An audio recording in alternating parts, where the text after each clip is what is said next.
Congolaises et Congolais, mes très chers compatriotes, 30 juin 1960, 30 juin 2022, 62 ans que notre pays, la République démocratique du Congo, commémore chaque année son accession à la souveraineté nationale et internationale avec la même ferveur dans la marche vers le développement intégral tant souhaité par tous.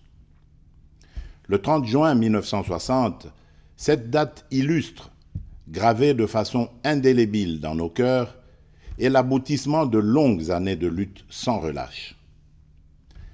Loin d'être un simple rituel, elle marque le couronnement historique des efforts inlassables de nos pères fondateurs, parmi lesquels Joseph Kasavubu et Patrice Emery Lumumba, dont la lutte que nous sommes appelés à pérenniser visait notre liberté et notre responsabilisation collective à prendre en charge notre propre destin, comme l'exprime si bien notre hymne national.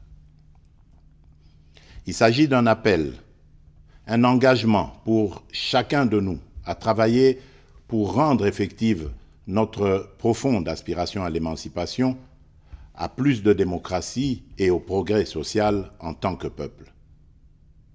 Mes très chers compatriotes, le contexte dans lequel nous célébrons aujourd'hui cette date mémorable est particulier à bien d'égards. La restitution des reliques de notre Premier ministre et héros national, j'ai cité Patrice Emery Lumumba, longtemps réclamé par notre peuple, permet de lui rendre un hommage mérité à travers des obsèques dignes de son rang, un deuil conforme à nos coutumes et traditions et de nous réconcilier ainsi avec l'histoire.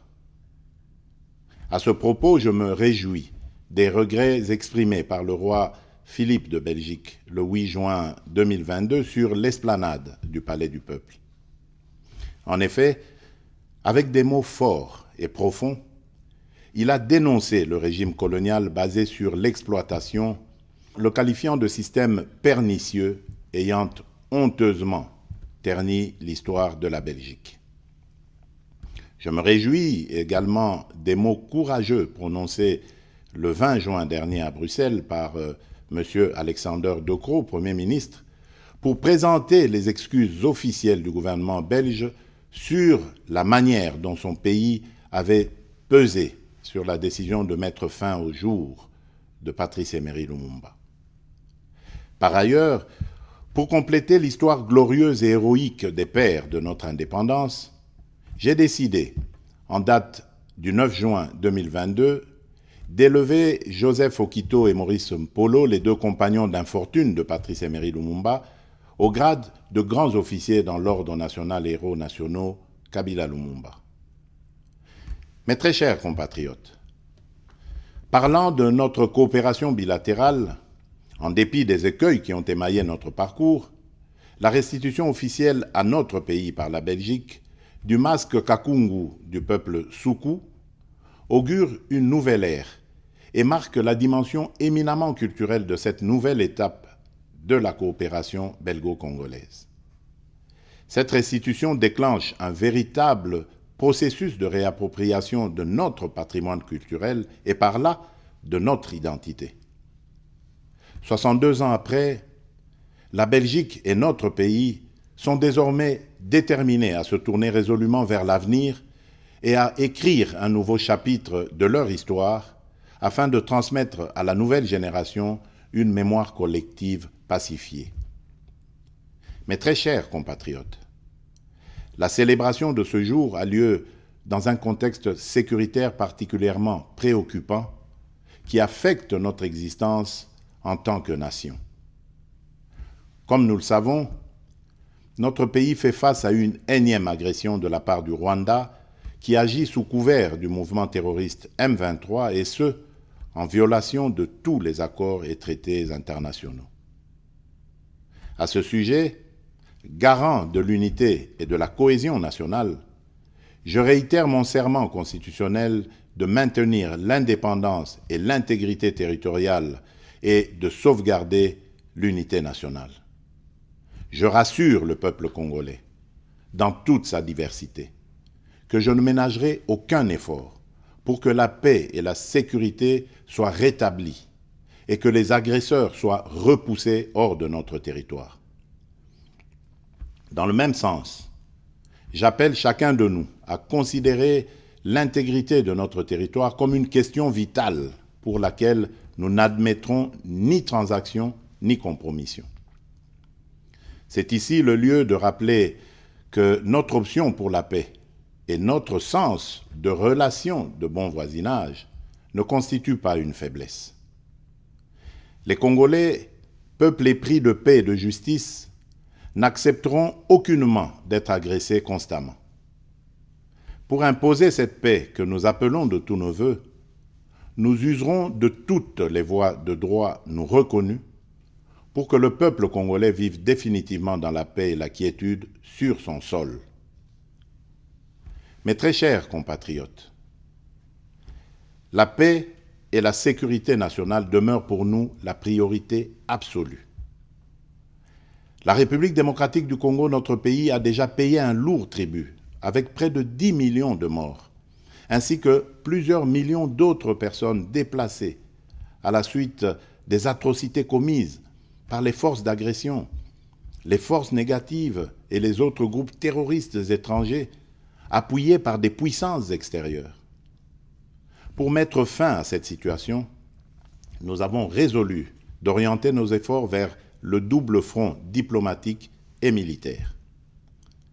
Sur le plan diplomatique, il est important de noter que tout au long de son cheminement, et grâce aux actions spécifiquement entreprises tant au niveau de l'Organisation des Nations Unies qu'à celui des organisations régionales dont il est membre, notre pays a pu obtenir un soutien diplomatique se traduisant notamment par la dénonciation et la condamnation des auteurs de l'agression dont la République démocratique du Congo est victime.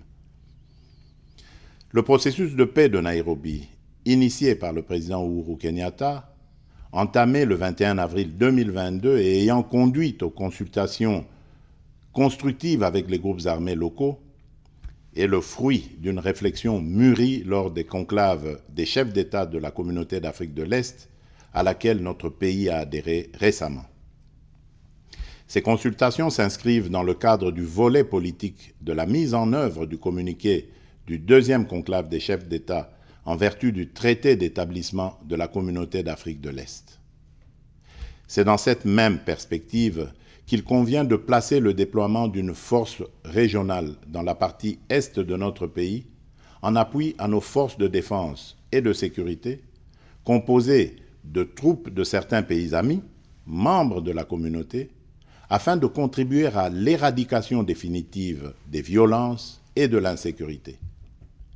J'ai exigé et obtenu que le Rwanda n'y participe pas, en raison de son engagement aux côtés du groupe terroriste M23.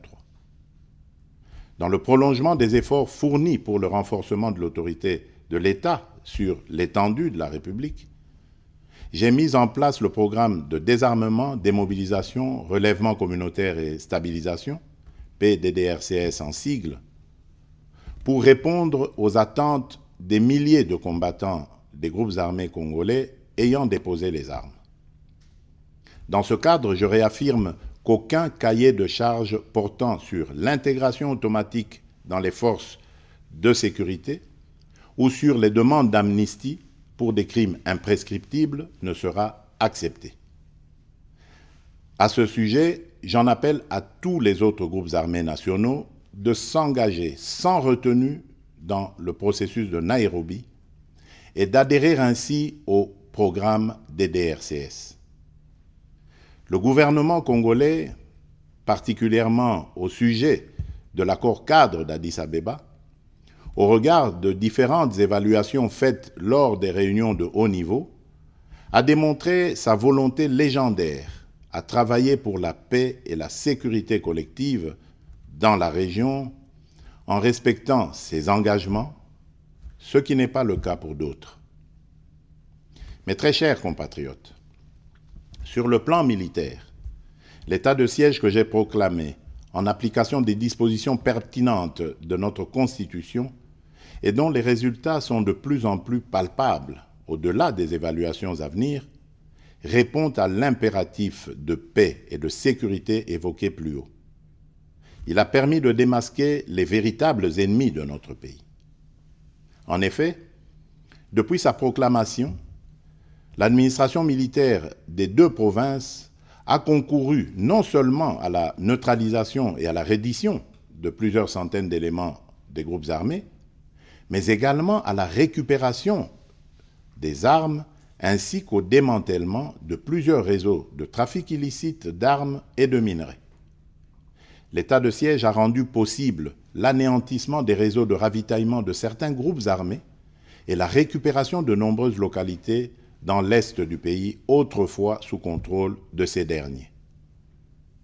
Mes très chers compatriotes, tout en m'inclinant devant la mémoire de nos combattants tombés au front, je salue avec force la bravoure des FARDC engagés dans cette guerre pour défendre jusqu'au bout l'unité et l'intégrité de notre territoire national, de même que l'implication appréciable de nos services de sécurité. Je tiens à les féliciter et à leur renouveler toute ma confiance. Aussi, tout en appréciant à sa juste valeur le soutien manifeste dont notre peuple fait preuve au quotidien à l'endroit de nos forces de défense et de sécurité, je lance un appel solennel à la mobilisation générale, quelles que soient nos divergences par ailleurs, en vue d'intensifier ce soutien populaire sans faille qui fait tant de bien au moral de nos combattants engagés au front. Mon appel s'adresse d'une manière toute particulière à notre jeunesse, que j'invite à s'enrôler massivement dans les FARDC et dans la police nationale. Mes très chers compatriotes, c'est dans le même contexte que j'enjoins le gouvernement de la République à renforcer les capacités logistiques et matérielles de nos forces de défense et de sécurité nécessaires pour soutenir leur montée en puissance. Cette commémoration est aussi l'occasion d'exprimer mes condoléances les plus attristées aux familles éprouvées et la solidarité de toute la nation à nos frères et sœurs de l'Est du pays, à nos compatriotes déplacés et aux autres victimes des violences et des affres de cette guerre nous imposée injustement. Afin d'éviter de tomber dans le piège de la xénophobie et du discours de haine, je vous exhorte, Congolaises et Congolais, à plus de vigilance et à respecter l'ordre établi. Notre diversité socio-culturelle, qui est une richesse inégalable, est un atout majeur pour notre développement et notre cohésion. Cette diversité fait la République démocratique du Congo et lui rend sa grandeur. Mes très chers compatriotes, le combat pour la libération n'est pas fini. Il se pose aujourd'hui en termes économiques et se gagnera sur le front du développement. 62 ans après la proclamation solennelle de notre indépendance, nous avons franchi une étape symbolique de l'histoire de notre pays pour engager un nouveau combat, celui de promouvoir une croissance inclusive pour lutter contre la pauvreté et les inégalités sociales. Tous ensemble, nous devons être conscients qu'une dépendance économique prolongée nous mènera à terme à l'érosion de notre indépendance politique. Ainsi, pour jeter les jalons de cette indépendance économique et du développement durable de notre pays, le gouvernement de la République démocratique du Congo a fourni des efforts qui ont permis l'amélioration de fondamentaux macroéconomiques et qui ont abouti notamment à l'augmentation significative des réserves de change, l'appui à la gratuité de l'enseignement primaire, l'amélioration des salaires de base de l'ordre de 30% en moyenne pour les fonctionnaires, les militaires et les policiers, l'amélioration du système de retraite des agents publics de l'État, ainsi que le financement du processus électoral. Pour ce qui concerne la mise en œuvre de la couverture santé universelle, à ce jour, nous en avons parcouru du chemin et des étapes concrètes et essentielles ont été franchies. j'ai instruit le Premier ministre ainsi que tous les ministres concernés d'entreprendre sans délai la migration du système actuel octroyé de prise en charge médicale des fonctionnaires de carrière ainsi que des hauts fonctionnaires et assimilés vers le système contributif prévu par la couverture santé universelle. Dans les semaines qui viennent, le programme d'accès gratuit aux soins de santé pour la femme enceinte, les accouchements et les soins aux nouveau-nés sera effectif dans l'ensemble des zones de santé de Kinshasa. Ensuite, ce programme s'étendra progressivement aux autres provinces du pays. Sous mon impulsion, le pays s'est lancé dans un ambitieux programme de réformes économiques. Ces dernières se complètent sur le plan financier par une mobilisation importante des ressources, tant internes qu'externes, lesquelles ont diversifié les sources de nos revenus. Il en va de même des efforts consentis pour améliorer le climat des affaires, renforcer la lutte contre la corruption, le blanchiment des capitaux et le financement du terrorisme, tout ceci en vue d'attirer des investissements étrangers.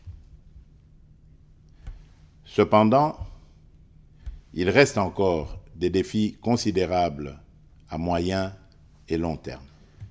Mes très chers compatriotes, cette date mémorable du 30 juin nous interpelle tous à l'unité.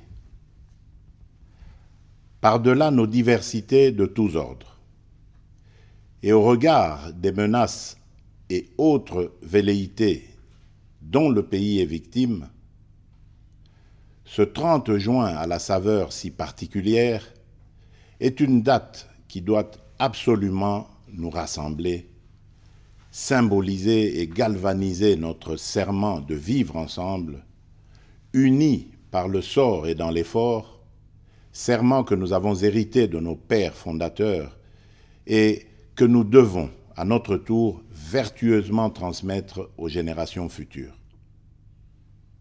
En restant sur la voie de la sagesse héritée de nos pères fondateurs, continuons à bâtir notre grand et beau pays, la République démocratique du Congo, cette belle terre hospitalière et bienveillante qui fait battre continuellement la chamade à nos cœurs, pour ainsi donner une allure forte à notre existence collective, à notre destin commun et à notre unité nationale.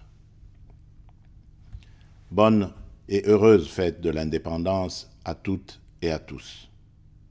Que vive le peuple congolais, que Dieu bénisse abondamment la République démocratique du Congo. Je vous remercie.